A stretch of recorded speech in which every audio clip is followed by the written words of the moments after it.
Olá, muito boa tarde. Estamos a iniciar um novo ano e vale a pena destacar desde já alguns acontecimentos que irão marcar os próximos meses. Será uma análise que faremos com o Otávio Carmo, que é chefe de redação da agência Eclésia, e será logo após os temas da atualidade religiosa, onde hoje destacamos também a Semana do Papa. Cari fratelli e sorelle, buongiorno.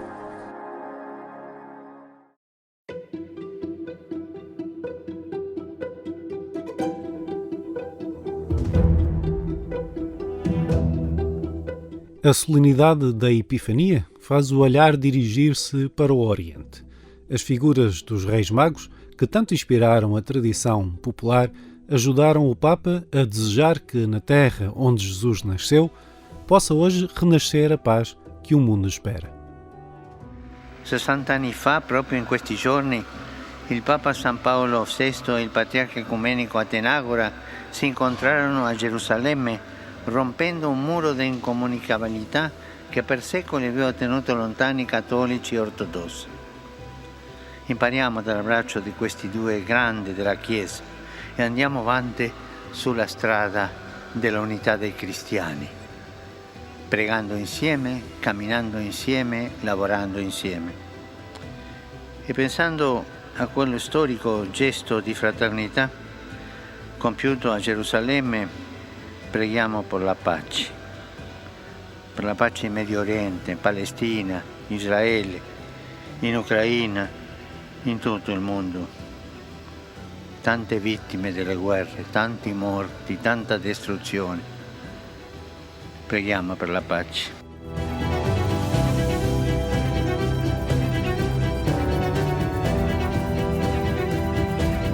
São imagens de ternura na Capela Sistina que remetem para um acontecimento central na vida da fé. Na festa do batismo do Senhor, que encerrou o tempo litúrgico do Natal, Francisco batizou 16 crianças e deixou aos peregrinos de todo o mundo um trabalho de casa especial. Io domando a tutti voi, ognuno di voi pensi, io ricordo la data del mio battesimo? Se tu non la ricordi, quando tornerai a casa domandala, per non dimenticarla più, perché è un nuovo compleanno, perché con il tuo battesimo sei nato alla vita della grazia.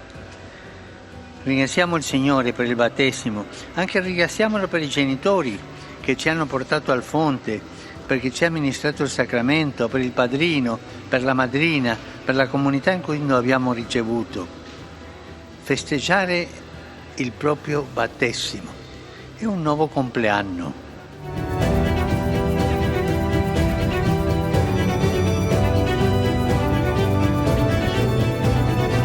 É um dos discursos mais importantes do ano.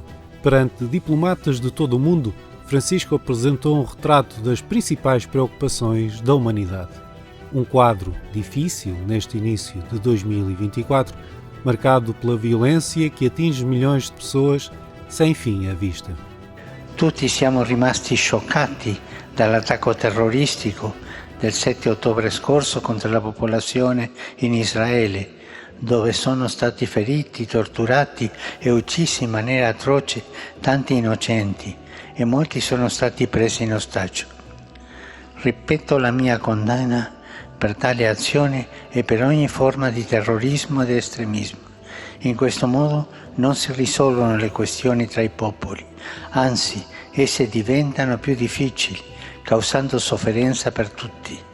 Infatti ciò ha provocato una forte risposta militare israeliana a Gaza, che ha portato alla morte di decine di migliaia di palestinesi, in maggioranza civili, tra cui tanti bambini, ragazzi e giovani, e ha causato una situazione umanitaria gravissima con sofferenze inimmaginabili. In un contesto in cui sembra non essere osservato più il discernimento tra oggettivi militari e civili, non c'è conflitto che non finisca in qualche modo per colpire indiscriminatamente la popolazione civile. Gli avvenimenti in Ucraina e a Gaza ne sono la prova evidente. Non dobbiamo dimenticare che le violazioni gravi del diritto internazionale umanitario sono crimini di guerra.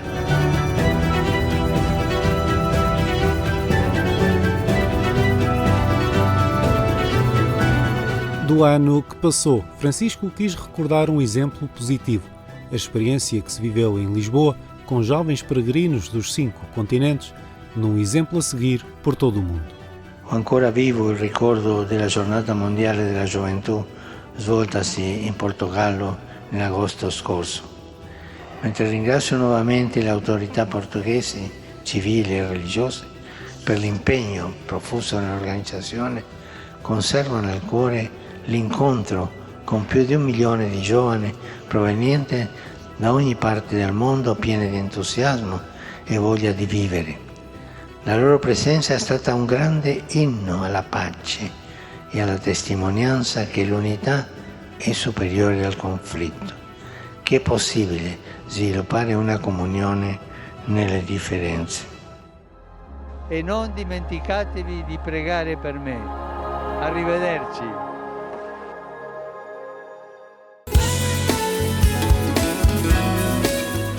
Dom João de Oliveira Matos fundou há 100 anos a Liga dos Servos de Jesus.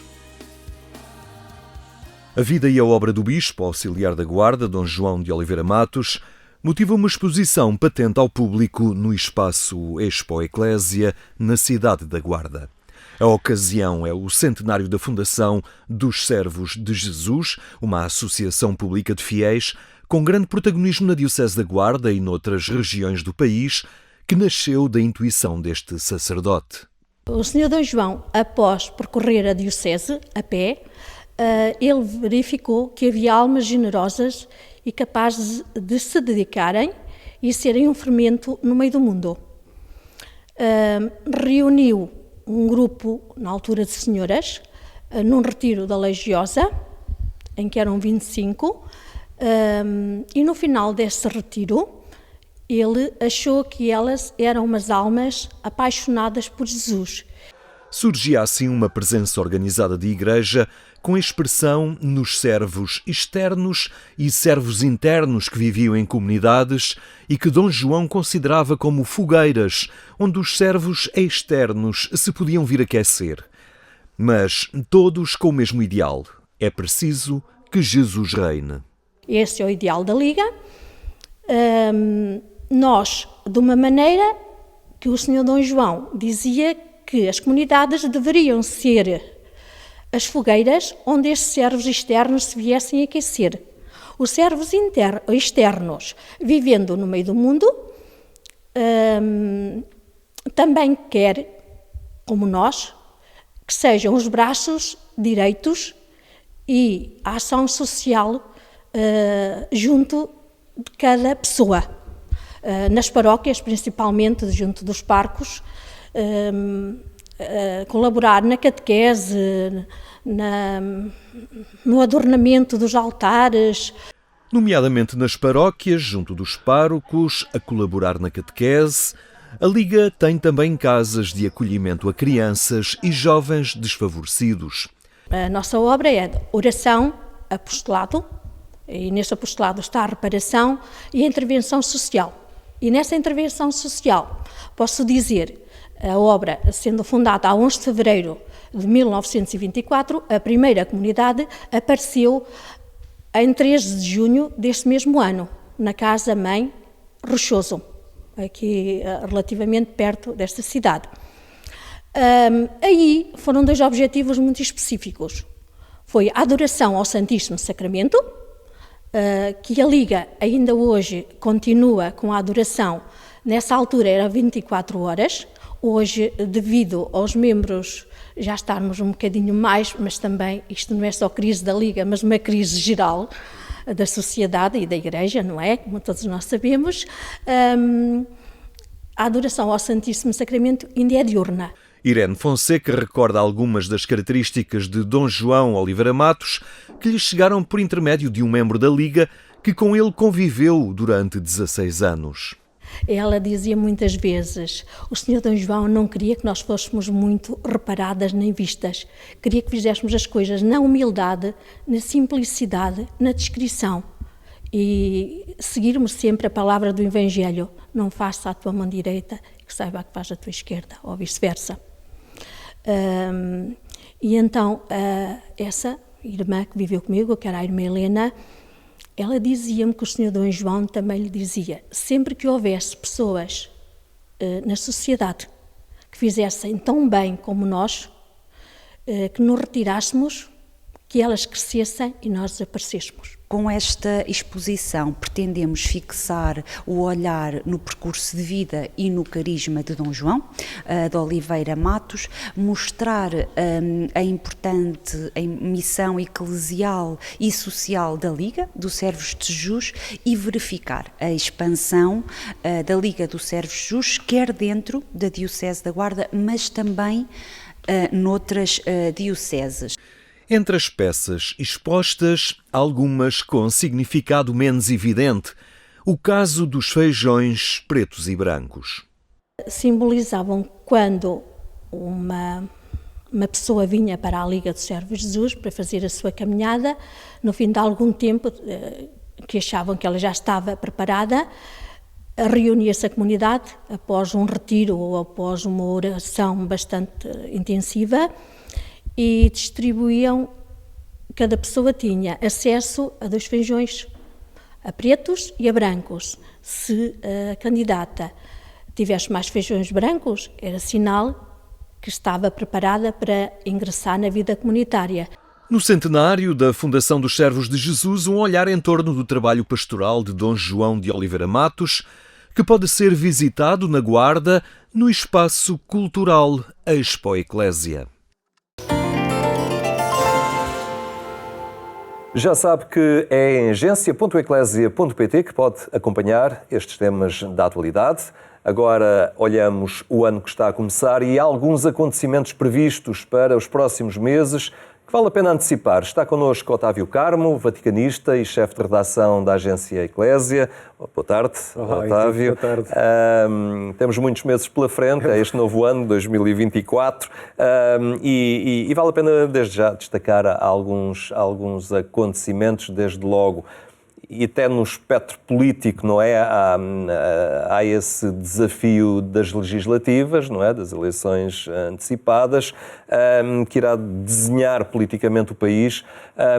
Pensando também nessa linha e na própria Igreja Católica, é de interesse a todos os portugueses, interesse também das instituições particulares de solidariedade social, muito dependentes dos protocolos que estão estabelecidos e da sensibilidade social do Estado. É um desafio interessante, porque a situação política tem sido instável nos últimos meses, e é um desafio interessante para o posicionamento dos responsáveis católicos, sobretudo por uma atitude mais proativa, mais abrangente nas temáticas que são colocadas, nos debates. Talvez atrevo-me a sugerir que uma posição mais construtiva e menos defensiva, porque muitas vezes quando há eleições, e acho que podemos fazer esse exame de consciência, muitas vezes o que aparece por parte da Igreja Católica é um conjunto de assuntos em que não, e é importante que se comece a projetar um país diferente que se quer, porque chegados a quase um quarto do século, o primeiro quarto do século XXI, acho que é incontestável que estamos a falhar em muitas coisas. E a voz da Igreja tem de ser uma voz que saia desta atitude tão defensiva, até pelos problemas internos que tem vindo a enfrentar, pelo aproveitamento político que algumas fações do seu interior também fazem determinadas posições, e seja uma atitude mais proativa, espero isso, é uma atitude mais virada para a construção de uma sociedade em conjunto, mais atenta a quem realmente sofre com as consequências das crises que temos vindo a passar, e é isso que eu espero.